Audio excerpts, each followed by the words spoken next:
Hi, Sunday tea பிஸ்கட்டோட start பண்ணியாச்சு இன்றைக்கான டேவை. அப்புறம் வந்துட்டு அரிசி உளுந்து எல்லாத்தையும் ஊற போட்டுட்டு நேராக நான்வெஜ் எடுக்க போயாச்சு.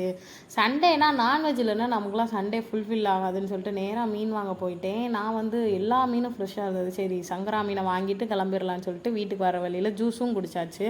அப்புறம் வீட்டுக்கு வந்தவுடனே என்ன பண்ணேன், மாவாட்டுறதுக்கு ஸ்டார்ட் பண்ணிட்டேன். மாவாட்டி ஓரமாக வச்சாதான் நமக்கு அடுத்த வேலை ஓடும். அடுத்து என்ன பண்ணேன்னா, மீன் பொரிக்கிற பொடியை வாங்கி போட்டு மீன் பொரிக்கிற பொடி, அப்புறம் வந்து கார்ன்ஃப்ளவர் மாவு, பச்சரிசி மாவு, அப்புறம் வந்து எண்ணெய் மஸ்ட்டு. நான் எண்ணெய் ஊற்றி ஒரு தடவை தான் பண்ணி பார்த்தேன். டேஸ்ட்டாக இருந்தது உண்மையிலே. மசாலாம் நல்லா ஒட்டுங்க. இந்த மாதிரி ஒருக்கா ட்ரை பண்ணி பாருங்கள் மறக்காமல். அப்புறம் வந்துட்டு எல்லாத்தையும் பரட்டி ஓரமாக வச்சாச்சு. அதுக்கப்புறம் என்ன பண்ணணும், குழம்பு வைக்கிறதுக்கு வந்து கடுகு உளுந்து அப்புறம் வந்துட்டு வெந்தயம் இதெல்லாம் போட்டு நல்லா பொரியையும் சின்ன வெங்காயத்தை போட்டுக்காங்க. அப்புறம் வந்து தக்காளியை போட்டுக்காங்க. நல்லா ஒரு வதக்கிட்டு, நான் எப்பயுமே மீன் குழம்புக்கெல்லாம் மீன் குழம்பு பொடியை மட்டும் தான் வாங்கி போடுவேன், அரைச்சி போடுவேன். ஆனால் இன்றைக்கெலாம் டைம் இல்லை, நிறையா வேலை இருக்கிறனால இந்த சைடு வந்து சிக்கன் குழம்புக்கு ரெடி பண்ணிகிட்ருக்கேன், இந்த சைடு வந்து மீன் குழம்புக்கு ரெடி பண்ணிகிட்ருக்கேன். அப்படியே சொல்லிவிட்டு அதாவது சிக்கன் குழம்புக்கும் மீன் குழம்புக்கும் அவ்வளோ பெரிய வித்தியாசம்லாம் இல்லை. நான் ஈஸியாக அந்த மாதிரி தான் பண்ணுவேன்.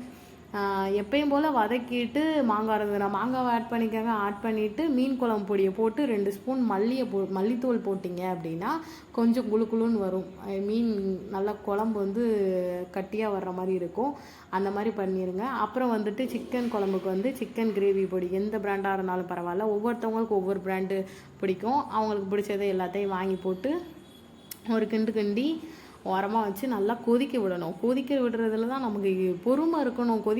கொதிக்க தண்டியும் பொறுமையாக இருக்கணும். உண்மையிலே நான்வெஜ்லாம் சமைக்கும் போது ஊடால போய் எதையும் எடுத்து சாப்பிடக்கூடாது.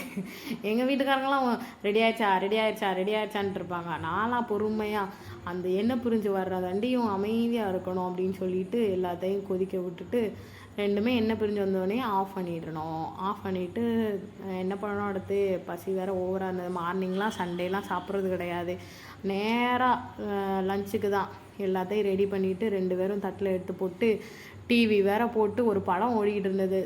சூப்பராக இருந்தது அந்த படத்தையும் பார்த்துட்டு இன்றைக்கான டேவை முடிச்சாச்சு. தேங்க்யூ ஃபார் வாட்சிங். டாட்டா. தேங்க்யூ.